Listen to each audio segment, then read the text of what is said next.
Setelahnya, scene pun berganti di sebuah restoran. Di sana ada Suryong dan kedua temannya. Kala itu, Ilho dan Yenho bertanya ke Suryong tentang keterlambatannya hadir di ujian praktek.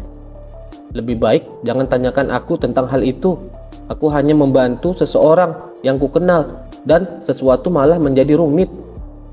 Kau tak tahu seberapa banyak usaha untuk buru-buru ke sini. Jelas Suryong ke Ilho dan Yenho. Mendengar penjelasan seperti itu dari Suryong, mereka berdua ada yang lega dan ada juga yang mengeluh akibat keadaan yang dihadapinya saat itu.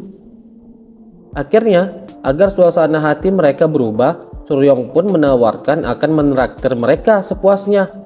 Mendengar itu, seketika ekspresi mereka pun berdua menjadi senang gembira. Lalu, akhirnya mereka bertiga pun bersulang merayakan keberhasilan mereka telah berhasil melaksanakan ujian praktek itu dengan baik. Ngomong-ngomong, apa kalian sadar kalau kita punya demonstrasi pertandingan kematian besok? Ucap Ilho mengingatkan Suryong dan Yenho. Tentu saja, akan lebih baik kalau aku dipasangkan dengan pria bernama Nam Gongsu, saut Suryong menanggapi ucapan Ilho. Apa itu berarti kalau kau bertarung dengannya, kau berpikir bisa menang? Tanya Yenho. Mendengar itu, sejenak terlihat Suryong terdiam.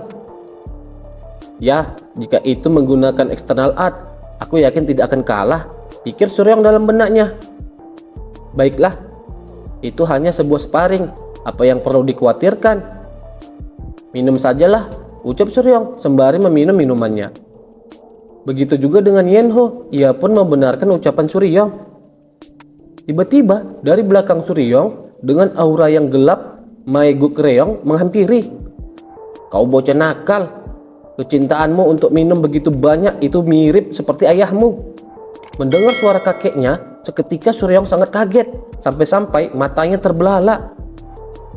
Sembari masih terkagit dan takut, Suryong pun menyapa kakeknya itu dengan nada yang gemetar.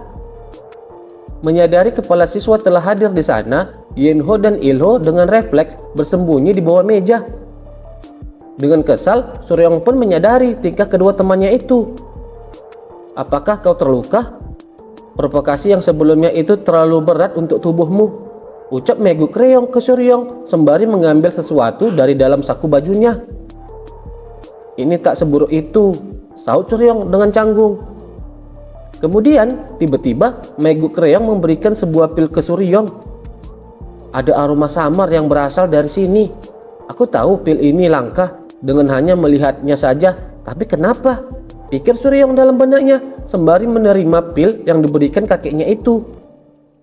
Tubuh ibumu itu lemah dan kau bahkan tidak tampak sehat, ucap Mae Gukreong sembari melangkah pergi meninggalkan Suryong setelahnya. Maaf, tapi aku sehat, sahut Suryong sembari juga bingung melihat sikap kakeknya itu ke dirinya. Ho, aku tak tahu kalau kau itu cucunya, sapa kepala sekolah ke Suryong yang tiba-tiba juga menghampirinya. Menyadari kepala sekolah yang menyapanya, Suryong pun kaget. Apa ini? Sekarang kepala sekolah juga.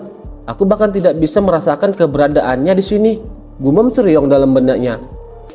Ilho dan Yenho dengan bodohnya terlihat masih bersembunyi sembari mengintip, juga bingung dengan situasi yang tidak biasanya itu. Setelah mengetahui bahwa Suryong adalah cucunya Mae Gukreong, seketika kepala sekolah mengingat siapa itu sebenarnya kepala siswanya. Ribuan prajurit Guangyin tidak akan pernah melupakannya. Bertahun-tahun yang lalu, dia membunuh banyak ahli di dunia ini sebagai salah satu dari 100 ahli. Auranya dari waktu ke waktu itu benar-benar berbeda. Gumam kepala sekolah mengingat siapa itu kakeknya Suryong. Lalu setelah itu, kepala sekolah mengajak Suryong untuk mengobrol sejenak bersamanya. Kemudian, terlihat Suryong dan kepala sekolah sudah berpindah meja. Bahkan pada usia ini, aku tak tahu kalau teh ini sangat bagus, ucap kepala sekolah sembari meminum secangkir teh yang baru saja disajikan. Lalu, haruskah aku mendapatkan beberapa minuman? Sahut Suryong dengan ekspresi bercanda ke kepala sekolah. Kau belajar bela diri dari siapa? Tanya kepala sekolah dengan serius ke Suryong. Aku belajar dari ayahku. Dia dikenal sebagai pembuat masalah di Akademi Azur Dragon saat di masa lalu. Jawab Suryong dengan sedikit canggung ke kepala sekolah. Apa kau punya alasan kenapa kau belum pergi ke Gang Ho? Tanya lagi kepala sekolah. Aku punya tubuh yang lemah ketika aku masih muda, dan kupikir tak akan ada gunanya juga untuk berkelahi dengan orang lain sekarang. Aku juga merasa senang saat mengajari orang lain. Jelas Suryong menjawab pertanyaan kepala sekolah. Jadi kesimpulannya, kau tidak ingin terlibat pada masalah rumit dari Gang Ho. Kau tak ingin ada darah di tanganmu, dan kau juga tak mau mati. Ucap kepala sekolah meluruskan penjelasan Suryong kepadanya. Ya, seperti itulah, sahut juga Suryong menanggapi ucapan kepala sekolah. Tetapi kau tak terlihat seperti orang yang akan takut menumpahkan darah. Faktanya, kau itu tampak seperti seseorang yang telah begitu banyak mengalami perpisahan sampai kau merasa bosan dengan itu. Itulah akhir dari pertanyaanku. Apakah ada sesuatu yang ingin kau tanyakan padaku? Ucap kepala sekolah yang kemudian mempersilahkan Suryong bertanya kepadanya. Tolong izinkan aku bertarung dengan Nam Gongsu besok di arena pertarungan pertandingan kematian. Ucap Suryong dengan sangat serius ke kepala sekolah. Itu tidak mungkin. Guru Nam Gong adalah wajah dan pilarnya akademi kita. Ada banyak orang yang menginginkannya. Jadi kita tidak bisa membiarkan semua orang yang ingin bertarung dengannya bisa melakukan itu. Jelas kepala sekolah menanggapi permintaan Suryong. Aku hanya bersiap-siap untuk mengubah guru bintang di Akademi Azur Dragon, sahut Suryong. Jadi kau berpikir bisa mengalahkan Nam Gongsu? Ucap kepala sekolah bertanya. Apa Anda pikir itu mustahil? Sahut lagi Suryong balik bertanya. Sekarang ini kau masih seperti pemula. Itu sebabnya aku tidak bisa membiarkan sparring ini dilakukan. Ucap juga kepala sekolah menanggapi Suryong. Jadi Anda pikir saya tidak akan bisa menang? Sahut Suryong lagi. Siapa yang tahu? Ucap kepala sekolah sembari memejamkan matanya. Membayangkan seberapa menariknya kalau pertarungan itu terjadi. Ya, ini akan jadi menyenangkan. Siapakah yang menang antara Nam Gongsu dan aku?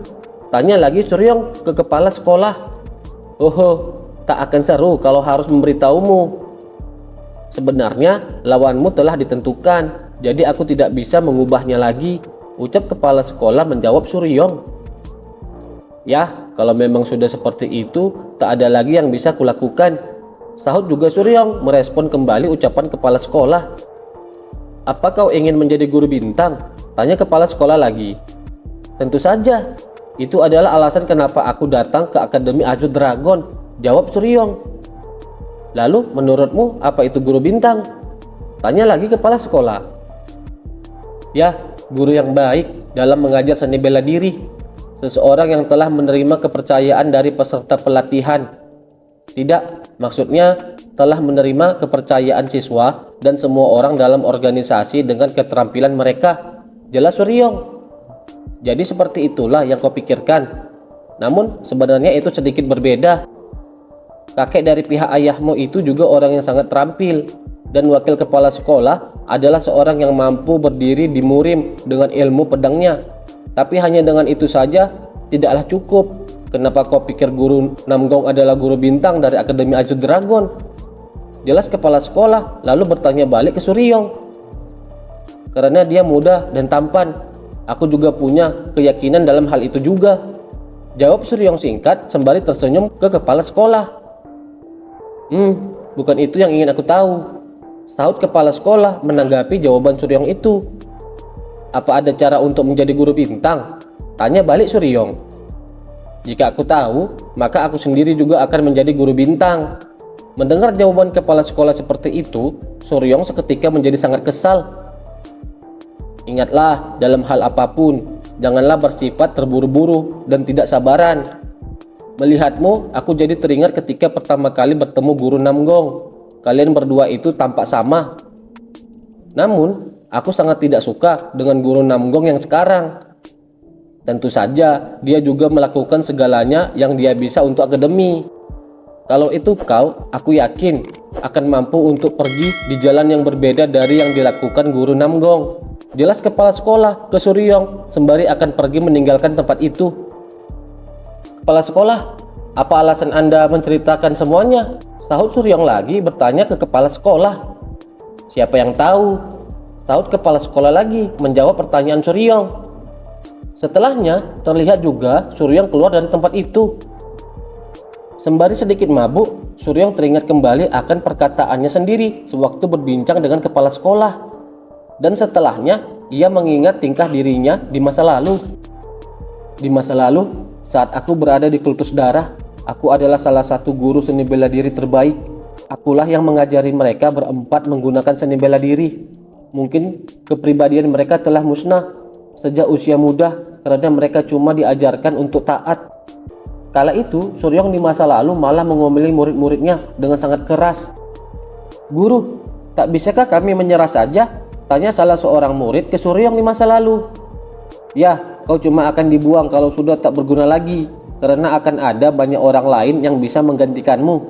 Jawab Suryong masa lalu dengan ketus ke muridnya itu. Apa kau sungguh berharap itu terjadi pada kami? Tanya lagi murid lainnya meluruskan jawaban Suryong tadi. Sejenak, Suryong di masa lalu terdiam kesal. Aku tak mau itu, karena itu cuma akan menjadi noda pada pencapaianku sendiri. Kembali ke situasi Suryong saat ini, sembari berjalan dengan sedikit sempoyongan sambil memegang sebotol minumannya, ia masih terus melamun. Seorang guru yang baik. Sejujurnya, aku sudah tahu. Sejak berpikir kalau Nam Gongso itu sempurna, sejak pertama kali aku melihatnya. Itu artinya dia mungkin mirip denganku di masa lalu. Entahlah, selain apa yang kulakukan di Sekte Darah, aku tak pernah sekalipun berpikir tentang hal itu dengan cara yang berbeda.